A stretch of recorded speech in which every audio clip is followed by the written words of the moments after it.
நீங்கள் பார்த்துக் கொண்டிருப்பது நமது கேப்டன் டிவி. இளைஞர்களின் இதய துடிப்பு. பத்திரிகை ஊடக நண்பர்களுக்கு வணக்கம். நீங்கெல்லாம் இந்த படத்தை பார்த்து சிறப்பித்ததுக்கு முதல்ல என்னுடைய நன்றியை தெரிவிச்சுக்கிறேன். ஃபயர் படம் நாங்கள் இந்த கதையை சார் சொல்லி இந்த வேலையை ஆரம்பிக்கும் போது இந்த படம் எந்த மாதிரி ஒரு படமாக வரப்போகுது, இது எந்த மாதிரி ஒரு தாக்கத்தை கொடுக்குங்கிற மாதிரி பல வகையில் திங்க் பண்ணி யோசித்து ஒவ்வொரு சீனையும் சார் டிஸ்கஸ் பண்ணி திருப்பி எழுதி ஒவ்வொரு டைலாக்கையும் பார்த்து செஞ்சு இந்த படம் இன்னைக்கு எல்லாரும் பார்த்து பாராட்டுற அளவுக்கு வந்திருக்குன்னா அதுக்கு முதல்ல டைரக்டர் ஜேஎஸ்கே சாருக்கு என்னுடைய நன்றியை தெரிவிச்சுக்கிறேன். படத்தில் எனக்கு டைலாக் எழுத வாய்ப்பு கொடுத்தது மட்டும் இல்லாமல் முக்கியமான அந்த ஒரு வாட்ச்மேன் கேரக்டரையும் கொடுத்து என்னை நடிக்க வச்சு இது வரைக்கும் நான் நிறைய படங்கள் நடிச்சிருக்கிறேன். சின்ன வேஷங்கள், தடையறத்தாக்க, தடம், அப்புறம் அநீதி படத்துக்கு நான் டைலாக் எழுதினேன், வசந்தபால் சார் படம். அதுலேயும் எனக்கு ஒரு கேரக்டர் கொடுத்தாங்க. ஆனால் இந்த படத்தில் எனக்கு கிடைச்ச அந்த கேரக்டர் மாதிரி வேற எந்த படத்துலையும் கிடைக்கல. நடிக்கிறதுக்கு வாய்ப்பு நிறைய இருக்கிற மாதிரி ஒரு கேரக்டர் கொடுத்தாரு. அதுக்கு நான் என்னைக்குமே அவருக்கு நான் நன்றி சொல்ல கடமைப்பட்டிருக்கேன். அதே மாதிரி இந்த படத்தில் நடித்த ஹீரோ பாலாஜி முருகதாஸ், அவர் இந்த கதைக்கு கரெக்டாக இருப்பாருங்கிறத சார் கரெக்டாக ஜட்ஜ் பண்ணார். நிறைய ஆர்டிஸ்ட் பேசுகிறோம், யோசித்தோம். இல்லை, பாலாஜி முருகதாஸருடைய பாடி லாங்குவேஜ், அவர் இந்த கேரக்டருக்கு ரொம்ப கரெக்டாக இருப்பாருங்கிற மாதிரி முடிவு பண்ணி அந்த கேரக்டருக்கு அவரை ஃபிக்ஸ் பண்ணோம். அதே மாதிரி சாந்தினி மேடம் இதில் ஒரு முக்கியமான ஒரு அப்பாவி பெண் கேரக்டர் பண்ணியிருக்காங்க. நீங்கள் பார்த்துருப்பீங்க. ரொம்ப அழகாக இயல்பாக அதை பண்ணாங்க. சாட்சி மேடம் ரொம்ப துணிச்சலாக அந்த கதாபாத்திரத்தை எடுத்து பண்ணாங்க. அது ரட்சிதா மேடம் கேரக்டரும் எல்லா லேடிஸும் பார்த்து ரசிக்கிற மாதிரி.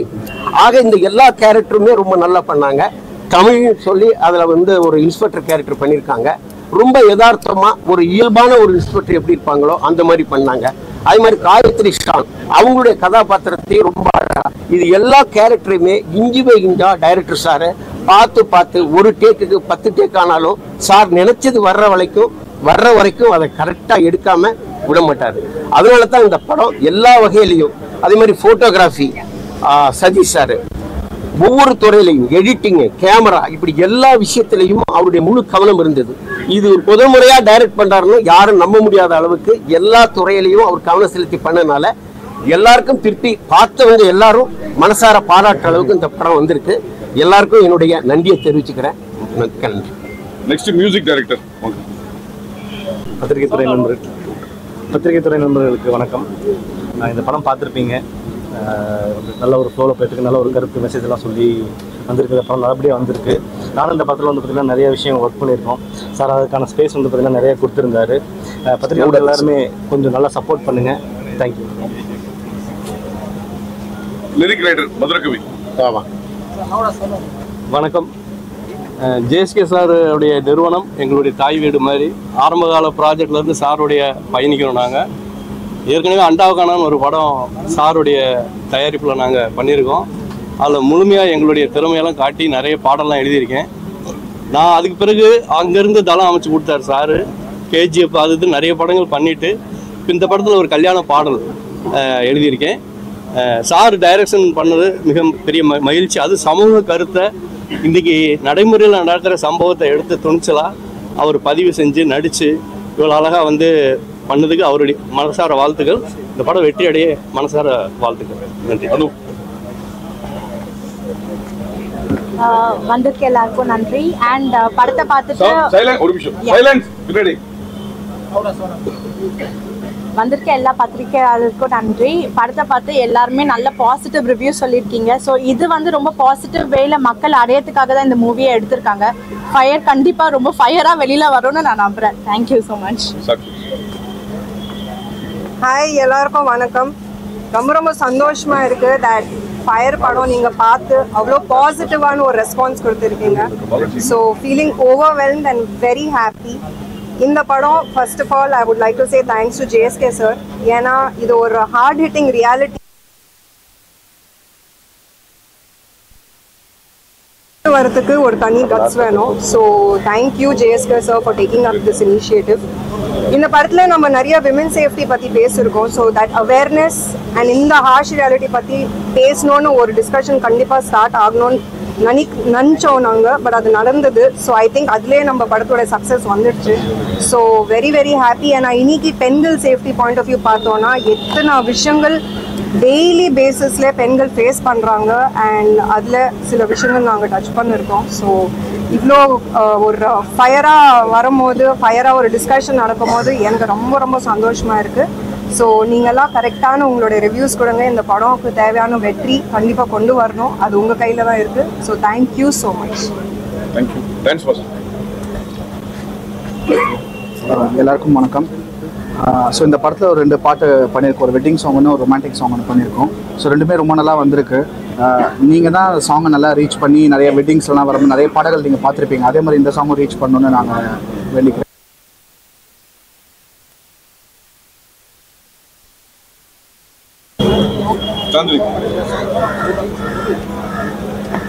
எல்லாருக்கும் வணக்கம். ரொம்ப சந்தோஷமா இருக்கு நீங்க வந்து எங்க படத்தை பார்த்து இவ்வளவு பாசிட்டிவ் ரிவ்யூஸ் கொடுத்துருக்கீங்க.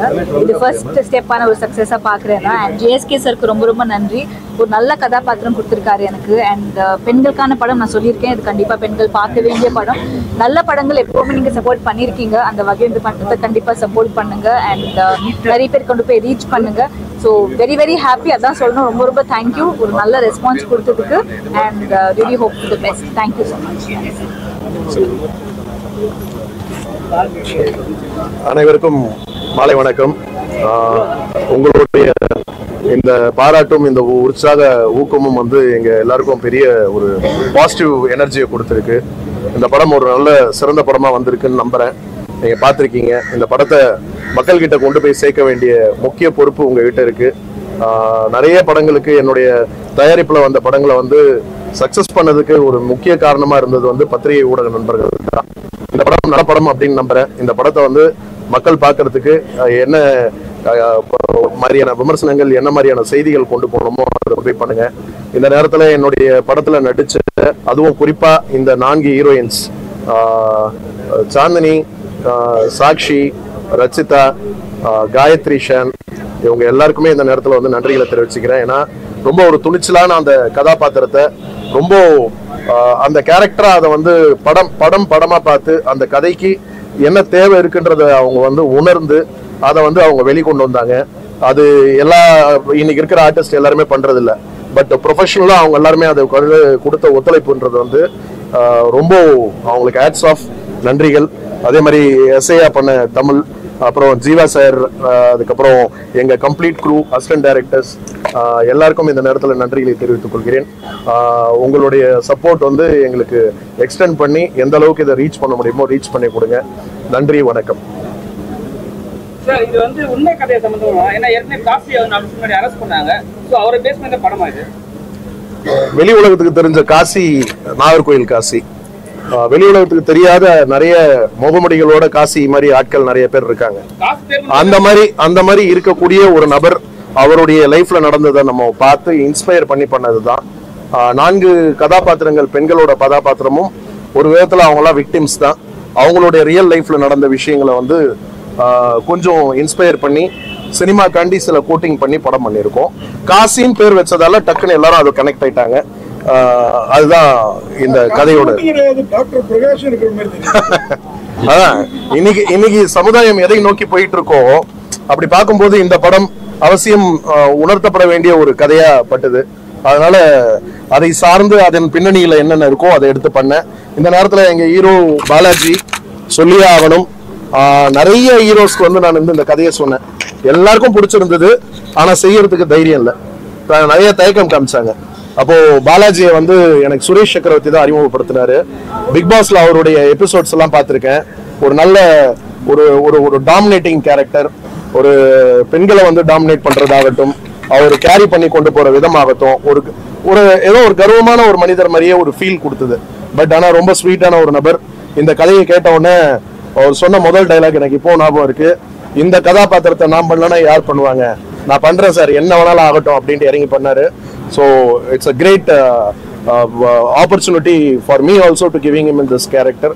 நல்ல எனக்குலாம் வந்து ஒத்துழைப்பு கொடுத்த என்னுடைய டீம் அனைவருக்கும் நன்றி. ஒரு நிமிஷம், பாலாஜி பேசிட்டு அப்புறம் பாலாஜி பேசியிருக்கேன். யாரும் தப்பா எல்லாருக்கும் வணக்கம். பிரஸ் மீடியாக்கெல்லாம் யாரும் தப்பா எடுத்துக்காதீங்க. நான் எப்பயும் ரெடி ஆயிட்டேன். சார் தான் படம் இன்னும் முடியல, கொஞ்சம் லேட்டா வாங்கினாங்க. அப்ப டிராபிக்ல மாட்டிக்கிட்டேன். ஸோ அதுக்கு மன்னிச்சுக்கோங்க. நான் இப்ப ஆரம்பிக்கிறேன். இது ஒரு சிறந்த படம், நல்ல படம். இதுல நல்ல மெசேஜஸ் இருக்கு. நானும் கொஞ்சம் நடிச்சிருக்கேன், பாத்திருப்பீங்க. டைரக்டர் வாழ சொன்னாரு, வாழ்ந்தேன். நீங்க வந்து அதை பாலாவா பார்க்க கூடாது. அது டைரக்டரோட இமேஜினேஷன், டைரக்டரோட கற்பனை, டைரக்டரோட விஷன் அப்படி பார்க்கணும். நீங்க அவர் என்ன சொன்னாரோ அதை நான் செஞ்சேன். அதனால ஏதாவது கருத்து இருந்தா நீங்க அவர்கிட்டயே கேட்டுக்கோங்க. ஸோ எனக்கு இது வந்து ஒரு நல்ல ஒரு எக்ஸ்பீரியன்ஸா இருந்துச்சு ஜேஎஸ்கே சார் டைரக்ஷன்ல வந்து நடிச்சது. ஏன்னா இன்னொரு 2-3 படம் பண்ணா என்ன ஒரு எக்ஸ்பீரியன்ஸ் கிடைக்குமோ அது வந்து எனக்கு ஒரே படத்துல கொடுத்துட்டாரு. எந்த மாதிரி இடத்துலனா இட் வாஸ் வெரி க்ரூஷியல். ஏன்னா நம்ம ஒரு டார்கெட் வச்சு படம் பண்றோம், இந்த டேட்குள்ள படத்தை முடிக்கணும்ட்டு. ஃபார் எக்ஸாம்பிள் ஒரு சாங்லாம் பார்த்தீங்கன்னா கல்யாண் சாங் பார்த்துருப்பீங்க, எல்லாருக்கும் பிடிச்சிருக்கும்னு நினைக்கிறேன். அந்த சாங்லாம் நாங்கள் ஒரே நைட்டில் ஷூட் பண்ணோம்னா நிறைய பேர் நம்ப மாட்டாங்க. எஸ், நாங்கள் அதெல்லாம் ஒரே நைட்டில் தான் ஷூட் பண்ணோம். ஸோ அந்த மாதிரி ஷூட் பண்ணும்போது அதில் வந்து ஒரு கொஞ்சம் ப்ரெஷர் இருக்கும். எங்கேயுமே நம்ம வந்து ஸ்டெப்பை மிஸ் பண்ணிடக்கூடாது, நம்மளால வந்து டேக் போயிடக்கூடாது அப்படின்ட்டு. ஃபார்ச்சுனேட்லி டேக்லாம் எதுவும் போகலை. ஸோ ஒரே நைட்டில் முடிச்சுட்டோம் அந்த சாங்கை. மெயினாக அந்த ஒரு விஷயத்துக்கு வந்து என்னை பாராட்டினாரு. அதை வந்து இங்கே நான் திருத்தமாக வந்து நான் சொல்லிக்கிறேன். அண்ட் ரொம்ப சேலஞ்சிங்கான ஒரு கேரக்டர் தான். நீங்கள் வந்து வாழ்ந்திருக்காரு அப்படின்னு வந்து சொல்கிறீங்க. உங்களுக்கு தெரியும்ல, அந்த மாதிரி சீன்ஸ்லாம் எடுக்கும்போது சுற்றி வந்து ஒரு 10-20 பேராச்சும் இருப்பாங்க, டீம் மெம்பர்ஸ், க்ரூ மெம்பர்ஸ். இவங்க வந்து என்னென்ன கோரியோகிராஃப் பண்ணுறாங்களோ மைக்கில் அதை தான் நாங்கள் வந்து செய்யணும். At the same time how to make sure கூட நடிக்கிற ஆர்டிஸ்ட் வந்து கம்ஃபர்டபுளாக இருக்கணும். அதை தாண்டி நம்ம நடித்தா இதை வந்து ஆடியன்ஸ் ரசிப்பாங்களா அப்படின்னு ஒரு கான்ஃபிடென்ஸ் இருக்கணும். அதெல்லாம் பண்ணுறதுக்கு வந்து ஒரு தைரியம் வேணும், ஒரு கான்ஃபிடென்ஸ் வேணும். நம்ம மேலே ஒரு கான்ஃபிடென்ஸ் இருந்தால் தான் அந்த சீன்ஸ்லாம் வந்து தயங்காமல் பண்ண முடியும். நான் பண்ணியிருக்கேன். அதுவும் என்னோட 2வது படம் இது லீடா. So it's a very big opportunity for me. எனக்கு சான்ஸ் கொடுத்த JSK film corp, JSK sir and என் கூட நடித்த ஆர்டிஸ்ட் அண்ட் இங்கே வந்திருக்க ப்ரெஸ் மீடியா எல்லாருக்குமே ரொம்ப நன்றி. சார், ஜேஎஸ்கே சார் இந்த மாதிரி படத்துல நடிக்கிறதுக்கு ஹீரோ சம்பளம் வேணாம்னு சொல்லியிருப்பாரு. எப்படி ஹீரோ சம்பளம் வேணாம்னு சொல்லியிருப்பாரு? அப்படிலாம் இல்ல, அப்படியெல்லாம் கிடையாது. அதான் நீங்க அவர் சொன்னதுதான். அது அந்த கேரக்டர் பண்றதுக்கு ஒரு பெரிய தைரியம் வேணும். அதை பர்ஃபார்ம் பண்றதுன்றது வந்து ரொம்ப அவ்வளவு ஈஸி எல்லாம் கிடையாது. ஒரே நிமிஷம். Sorry sir. சாரி. அவ்வளவு ஈஸியா எல்லாம் பர்ஃபார்ம் பண்ணிட முடியாது. அதுக்கு வந்து ஃபீமேல் ஆர்டிஸ்டோட அந்த ஒரு செட்ல அவங்களோட கம்ஃபர்ட் ஜோன், அதுக்கப்புறம் அவ்வளவு பேர் இருக்கும்போது அதை வந்து அதை நம்ம எதிர்பார்க்கிற மாதிரி அந்த ஒரு ரியாக்ஷன்ஸ், அவங்க பர்ஃபார்மன்ஸ் எல்லாம் வந்து பெரிய விஷயம். நார்மலா ஒரு படம் கூட நடிச்சிடலாம், இந்த மாதிரி படம் நடிக்கிறது ரொம்ப கஷ்டம். நியாயமா இதுக்கெல்லாம் அவர் கூட தான் சம்பளம் தரணும். நான்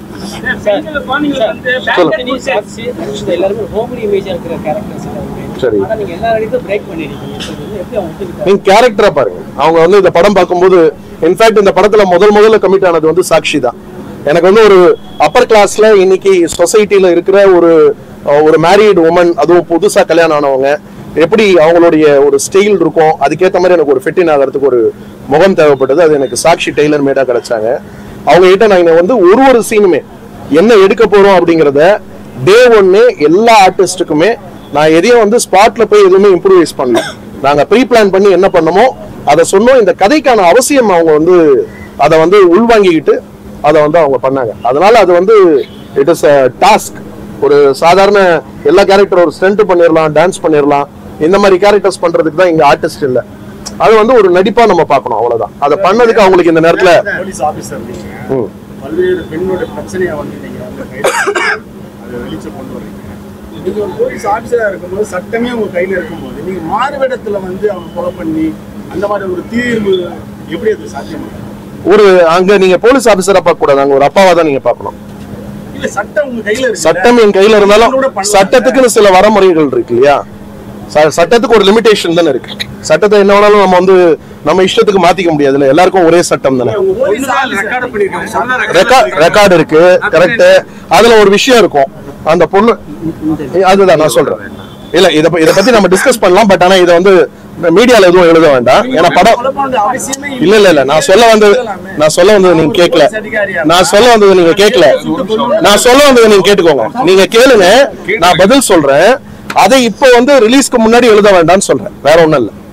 புரிஞ்சுதுங்களா? காரணம் என்ன சார்? ஏன்னா இப்போ வந்து அண்ணா யூனிவர்சிட்டியில் வந்து ஒரு பெண் வந்து ஆயிட்டாங்க. அதுல வந்து யார் அந்த சார் கேட்டுருக்காங்க, யார் அந்த சார் சொல்றதுக்காக இந்த கதையா? அண்ணா யூனிவர்சிட்டி சம்பவம் இப்பதானங்க நடந்தது. இந்த படம் நாங்க 1.5 வருஷத்துக்கு முன்னாடி ஆரம்பிச்சிட்டோம். ரிலீஸ் வந்து படம் முடிஞ்சவொடனே எப்படியும் ஒரு ரிலீஸ் டேட் தேவை. ஸோ அதுக்காக நாங்கள் பிளான் பண்ணி இந்த டேட் கொண்டு வரமே தவிர அண்ணா யூனிவர்சிட்டிக்கு சிச்சுவேஷனுக்காண்டி அதை வியாபாரத்துக்காண்டி நம்ம கொண்டு வந்து பண்ணல. சொல்லுங்க. அந்த மாதிரி பிரகாஷ், காசி, அதுக்கப்புறம் இன்னும் நிறைய பேர் இருக்காங்க. அந்த மாதிரியான ஆட்களோட பஞ்ச் ஆஃப் ஸ்டோரிஸ் தான் இது. அதுல இருந்து இருக்கிற ஒரு இன்ஸ்பிரேஷன் தான், இன்ஸ்பிரேஷன்ஸ் தான். சார் இப்போ இவ்வளவு அவேர்னஸ் இருக்கு sir. Bad touch, good touch எல்லாமே இருக்கு. குட் டச்லாம் சொல்றாங்க சார். சின்ன வயசுலயே வந்து கத்து கொடுக்குறாங்க. இவ்வளவு படிச்ச லேடிஸ் படிச்சவங்களே போய் மாட்டிக்கிறாங்களா? அதை வச்சு ஏதாவது சொல்ல வரீங்களா சார்? ஆமா, இன்னைக்கு இவ்வளவு விழிப்புணர்வு இருந்தும் இன்னைக்கு டெய்லி நீங்க பாக்குறீங்க. நேத்து ஒரு ட்ரெயின்ல ஒரு கர்ப்பிணி பெண்ணை வந்து என்ன பண்ணாங்கன்றது நம்ம எல்லாருமே தெரியும். அப்போ சமூகம் எதை நோக்கி போயிட்டு இருக்கு? இன்னும் அந்த இடத்துக்கு இன்னும் நம்ம ரீச் ஆகல. பெண் உரிமைன்னு நம்ம பேசுறோம், சம உரிமைன்னு பேசுறோம். சம உரிமை கிடைச்சிருச்சான்னு பாத்தீங்கன்னா சம உரிமையோட அளவுகோல் தான் வந்து கொஞ்சம் இன்க்ரீஸ் ஆயிருக்க தவிர முழுசா அது கிடைச்ச மாதிரி தெரியல. ஸோ இப்போ நம்ம இப்போ அடுத்தவங்களுக்கு அட்வைஸ் பண்ணலாம். அந்த அட்வைஸை விட நம்ம செல்ஃப் அட்வைஸ்னு ஒன்று இருக்கு. நமக்கான வரமுறை, நமக்கான பவுண்டரி, நம்ம இருக்க வேண்டிய பாதுகாப்பு, இந்த கட்டுப்பாடுகளை வந்து நமக்குள்ள வகுத்துக்கிறது ரொம்ப முக்கியம்னு தேவைப்படுது. தப்பான ஆள் கூட இருக்கும்போது ஏன் அரசியல்வாதி சேர்க்கிறீங்க இதுல? எப்படி தப்பான ஆள் ஒருத்தர் இருக்காரு, அவர் வந்து எல்லா பெண்ணையும் அபியூஸ் பண்றாரு. அப்படி வந்து நீங்க வந்து கண்டிப்பா அரசியல்வாதியை சேர்க்கணும்னு சொல்லி கேட்ட மாதிரி. அதாவது நீங்க இப்போ கர்நாடகாவில் பார்த்தீங்கன்னா இப்போ சமீபத்தில் போன வருஷம் நீங்க பார்த்துருப்பீங்க, ஒரு இளம் எம்பி அவர் வந்து கிட்டத்தட்ட 100கணக்கான பெண்களை வந்து பாலியல் பலாத்காரம் பண்ணிட்டு அந்த பெண்களை வந்து மிரட்டி, அவர் வந்து உங்களுக்கு தெரியும், அவர் தேவகோடாவோட ரிலேட்டிவ் நினைக்கிறேன், பேரன், அவர் வந்து அரெஸ்ட் ஆனாரு. அதுல வகையான வீடியோக்கள் நம்ம எவ்வளவு பேர் பார்த்திருப்போம், எவ்வளவு பேரை வந்து அந்த வீடியோஸ் காமிச்சு அவர் மிரட்டி இருப்பாரு. ஸோ இதெல்லாம் ஒரு இன்ஸ்பிரேஷன்ஸ் தான். அதாவது அரசியல்வாதி தான் தப்பு பண்றான்னு கிடையாது. எல்லா சொசைட்டிலயும் எல்லா இடத்துலயும் ஆளுங்க இருக்கதான் செய்யறாங்க. அதான் சொல்றேன், எல்லா செக்மெண்ட்லயும் இங்க இருக்காங்க.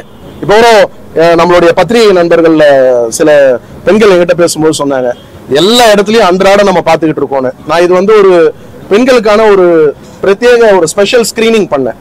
அதுல ஒரு கிட்டத்தட்ட ஒரு 50க்கு மேல வந்து பெண் ஆட்டோ ஓட்டுநர்கள் வந்தாங்க.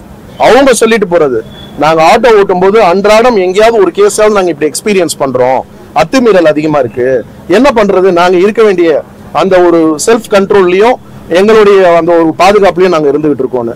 ஸோ அது இருக்கத்தானே செய்யுது. அதை இன்னும் நம்ம வந்து பாடம் எடுத்துக்கிட்டே இருக்க ஒரு சதவீத மக்களுக்கு அது புரியட்டுமே.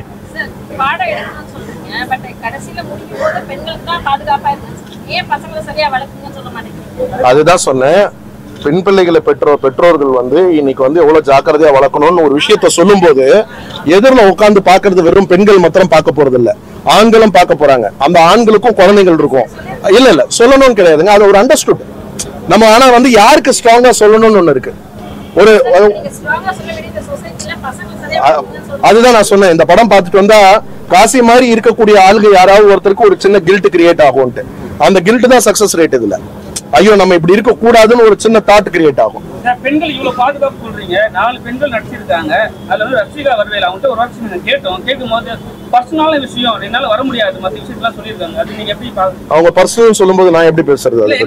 அவங்க வந்து ஃபர்ஸ்ட் வந்து ப்ரமோஷன் வந்தாங்க, அதுக்கப்புறம் ப்ரமோஷன்லயே வரவே இல்லை அவங்க. நம்ம இப்ப கூட இன்னைக்கு கூட கூப்பிட்டேன், அவங்க ஷூட்ல இருக்காங்க பெங்களூர்ல, வரல. பாலா கூட ஒரு வாரம் முன்னாடி ஊர்ல இல்ல, இன்னைக்கு இருந்தாரு வாங்கன்னு. சாந்தினி வேற ஒரு படம் ஷூட்ல இருந்து பாதியில வந்திருக்காங்க. இவங்க சாட்சியம் அதே மாதிரிதான் இருக்கிறவங்க அட்ஜஸ்ட் பண்ணி வராங்க. அது பர்சனல் சொல்லும்போது நம்ம அதை ஒருத்தரை போய் நம்ம அது ஒரு அநாகரிகமா இருக்கும் நம்ம ஒருத்தரை விமர்சனம் பண்றது. பட் எங்களுக்கு வந்து ரொம்ப எங்களுக்கு முழு ஒத்துழைப்பு கொடுத்தது வந்து எங்க 4 ஹீரோயின்ஸும். அதுல அதே மாதிரி ரச்சிதாவை பத்தி குறிப்பா சொல்லணும். இந்த கேரக்டர் சொல்லும்போது அவங்க வந்து ரொம்ப குடும்ப பாங்கான ரோல்ஸ் பண்ணிட்டு இருக்கும்போது அவங்களுக்கு இந்த கேரக்டர்ல இருந்த இம்பார்ட்டன்ஸ் தெரிஞ்சு அவங்களும் இந்த கேரக்டரை உள்வாங்கி எங்களுக்கு வந்து செட்ல எந்த ஒரு சின்ன ஒரு டிஸ்கம்ஃபர்ட் கூட கிடையாது, ஃபுல் கோஆபரேஷன் கொடுத்தாங்க. இந்த படத்துலதான் முதல்ல அவங்க சொந்த குரல்ல டப்பிங் பேசியிருக்காங்க. அதனால எங்களுக்கு எந்த விதமான ஒரு கசப்பும் கிடையாது. அதே மாதிரி டாக்டர்லாம் சண்டைக்கு வந்துருவாங்கன்னு தான், ஏன்னா அவங்க லார்ஜ் ஸ்கேல்ல இருக்காங்க. பிசியோதெரபிஸ்ட் டாக்டர் வச்சுக்கணும். நீங்க காவல்துறை எடுத்தா நம்ம 10 படத்துல வந்து பாத்தீங்கன்னா 8 படத்துல வந்து காவல்துறையை சார்ந்தவங்கள வில்லனா காட்டுறோம். அதனால காவல்துறை மொத்தம் நம்ம மேல வரப்போறாங்களா? வக்கீல காட்டுறோம், ஜட்ஜை காட்டுறோம், யாரை காட்டல, நம்ம பள்ளி தாளாளரை காட்டுறோம், அதனால அப்படி கிடையாது, இது ஒரு கேரக்டர் தான். அதனால அந்த மாதிரி கோவப்பட்டு வந்தாங்கன்னா அவங்க ஒண்ணு காசி மாதிரி இருந்தா மாத்திரம் தான் கோவப்படணும். ஏன் கேக்குறேன்னா பிசியோதெரபிஸ்ட் டாக்டர் ஃபார்மசிக்கு பிரிஸ்கிரிப்ஷன் எழுத மாட்டாங்க. அப்படியா? எழுதுவாங்க. அதாவது நீங்க காட்டு மசில் ரிலாக்ஸிங் மெடிசின்ஸ் வந்து அவங்க தான் கொடுப்பாங்க. நான் ஃபார்மசிஸ்ட், அதனாலதான் நானும் உங்ககிட்ட சொல்றேன். ஆமா, அதான் உரசி இருக்கீங்க. யார் ரெண்டும் காரணம்? அதுதான் சொல்றாங்களா அவங்களே, நாங்க தெரியாம பண்ண ஒரு தவறுதான் அது. அப்படி கிடையாதுங்க. அதாவது என்ன சொல்லலாம்னா, ஒருத்தங்க மேல ஒரு அன்பு காட்டும் போது தன்னை அறியாம வேற ஒரு கேரக்டர்ஸ் தான். யாரும் வந்து இவங்களுக்கு தெரியாது. காசியை நம்பும் போது என்ன நினைக்கிறாங்க, தனக்கான ஒரு வெளிச்சமா அவங்க பாக்குறாங்க. இல்ல ஒரு நிமிஷம், அது எப்படி இல்லன்னு நினைக்கிறீங்க? ஒரு நிமிஷம், நான் சொல்றேன் உங்களுக்கு. இல்ல நான் சொல்றேன் உங்களுக்கு. இப்ப நீங்க சாந்தினி எடுத்தீங்கன்னா அவங்களுக்கு வந்து ஒரு காதல் உருவாயிருக்கும். தன் முதல்ல வந்து ஒரு வேலைக்கு வந்த இடத்துல தனக்கு கிடைச்ச முதலாளி அவ்வளவு அந்யோன்யமா பழகி ஒரு குடும்பத்துல ஒருத்தரா இருக்காரு. அவர் மேல ஒரு காதல் தான் அவங்களுக்கு ஏற்படுது. டயலாக் வச்சிருக்கீங்க, நீ கோஆபரேட் பண்ணாதான் நான் செய்ய முடியும் அந்த டயலாக் பேசுறேன். எப்படி அது வந்து கோஆபரேட் செஞ்சானான்றது அவங்களோட ட்ரீட்மெண்ட்டுக்கு. அவங்களுக்கு பெயின் இருக்குன்னு சொல்றாங்கல்ல, அந்த பெயின் வந்து கை தூக்கும் போதே நம்மளே ட்ரீட்மெண்ட்டுக்கு போகும்போது சில நேரம் டாக்டர்ஸ்க்கு கோஆபரேட் பண்ண மாட்டோம். கோஆபரேட் பண்ணா மாத்திரம் தான் அவங்க பண்ண முடியும். நீங்க இப்படி அர்த்தம் எடுத்துக்கிட்டீங்கன்னா அப்படி, இந்த பக்கம் எடுத்துக்கிட்டீங்கன்னா இந்த பக்கம். சொல்லுங்க. எது கேட்கல.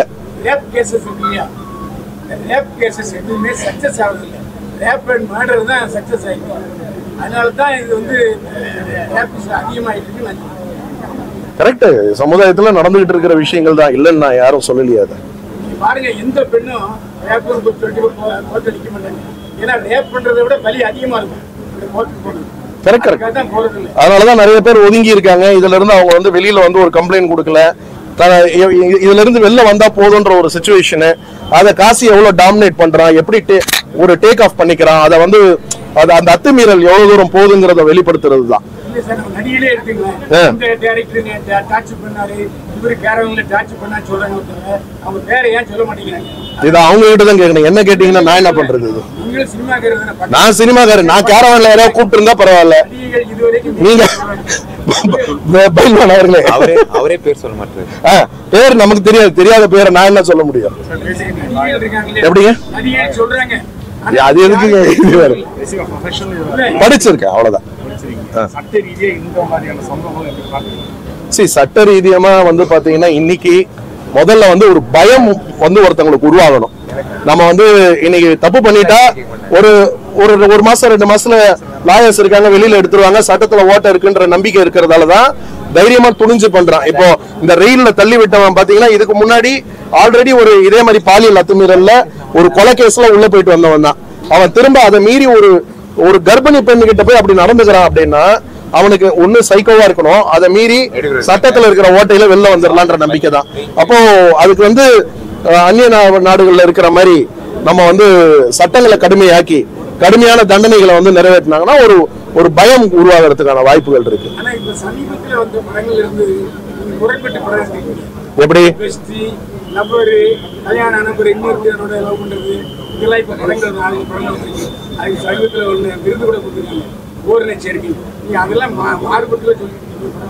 நான் என்ன சொல்லியிருக்கேன்னு நினைக்கிறீங்க?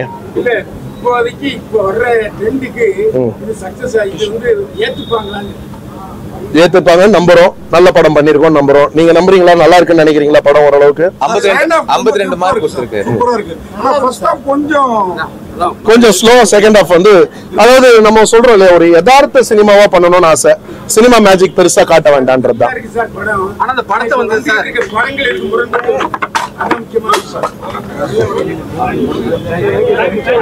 சரிங்களா? தேங்க்யூ. படத்தை நீ கவர்ச்சி கண்ணோட்டத்திலேயே படம் விளம்பரப்படுத்தும் போது நம்ம ஒரு கவர்ச்சி படம் மாதிரியே கொண்டு வரீங்களா? ஏன் நல்ல படம் அப்படி கிடையாது. இதுல வந்து த்ரில்லர் கண்டென்ட்டான கிளிப்ஸும் வெளியே வரும், அந்த போஸ்டர்ஸும் வரும். இதுல இந்த மாதிரி விஷயங்களும் இருக்குன்றதையும் நம்ம சொல்றோம். அவ்வளவுதான். படம் பார்த்தப்பறம் தெரியுது. பட் நீ படத்துக்கு முன்னாடி கொடுத்தீங்கன்னா இது அப்படம் கவர்ச்சி படம் மாதிரி ரொம்ப நாளைக்கு நான் ரொம்ப அறிவுரை சொன்னா யாரும் என்ன திரும்பி கூட பார்க்க மாட்டீங்க. இதுதான் காமிச்சா. இப்ப யாரோ நண்பர் சொன்னாரு, ஃபர்ஸ்ட் ஹாஃப் ஃபுல்லா வெயிட் பண்ணிருந்தேன், செகண்ட் ஹாஃப்ல தான் ஃபயர் இருக்கான்னு கேட்டாங்க. அப்ப ஃபர்ஸ்ட் ஹாஃப் கார்த்தி இல்லைன்னு ஒதுக்கிட்டாப்புல. சார் அதே மாதிரி வாழையில நடிச்ச அளவுக்கு ஜேஎஸ்கே அவரை பார்க்க முடியல. டைரக்ஷன் போடவும் சேர்ந்து சுமந்ததுனாலயா இருக்கலாம். ஏன்னா மற்றவங்க எல்லாம் பண்ண அளவுக்கு நீங்க பண்ண நல்லா பண்ணிருக்கீங்க. மற்ற ஒரு ஹீரோ அவங்களுக்கு கதாபாத்திரம் முக்கியமா இருக்கு. ஒரு 150 இருந்து 200 தியேட்டர்ஸ். அடிக்காம ஒர்க் பண்ண நீங்க ஒரு ஆள் தான் சார். இன்ஸ்பெக்டரா வந்து அப்படியே நம்ம தமிழ் ஃபீல்ட்லயே அடிக்கவே பத்து ஒரே ஆள் தான். அதான் மர்டர் பண்ணிட்டாரு. ஒரு 150 to 200 ஸ்கிரீன்ஸ் பிளான். ஆமா, வேர்ல்டு வைடு வந்து இது கர்நாடகா ரிலீஸ் ஆகுது, கேரளா அடுத்த வாரம் ரிலீஸ் ஆகுது. இந்த வாரம் நிறைய படங்கள் அங்க இருக்கிறதால ஒரு வாரம் கழிச்சு ரிலீஸ் பண்றோம். பேன் இந்தியாவா மொழி மாற்றங்கள் செய்யப்படுறது. நன்றிங்க, நன்றி. துல்லியமாக தினசரி நடப்பு நிகழ்வுகளையும் கல்வி, விளையாட்டு, அரசியல், வாழ்க்கை முறை, மருத்துவம், தொழில்துறை, சினிமா, பொழுதுபோக்கு போன்ற பல்வேறு நிகழ்ச்சிகளையும் உடனுக்குடன் காண கேப்டன் டிவி மற்றும் கேப்டன் நியூஸ் சமூக வலைத்தள பக்கங்களோடு இணைந்திருங்கள். உங்கள் வணிகத்தை கேப்டன் டிவி மற்றும் கேப்டன் நியூஸில் விளம்பரத்தின் மூலம் மேம்படுத்த விருப்பமா? உடனே கீழே கொடுக்கப்படும் எண்ணிற்கு தொடர்பு கொள்ளுங்கள்.